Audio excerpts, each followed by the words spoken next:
तर मंडळी तीच ती सोयाबीनची भाजी, पण चव मात्र अगदी वेगळी आहे, कारण बनवलीच आहे अगदी वेगळ्या पद्धतीने.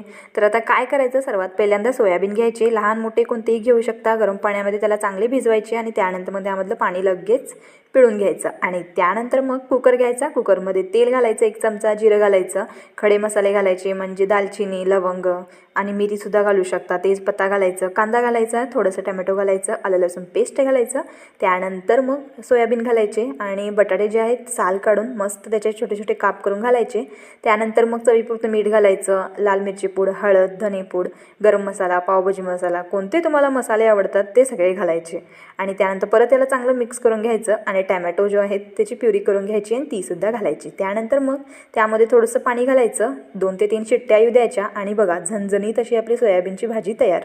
वरून थोडीशी कसुरी मेथी घालायची, कोथिंबीर घालायची आणि अगदी मटणासारखी भाजी तयार. चला तर आता पटकन सबस्क्राईब करा.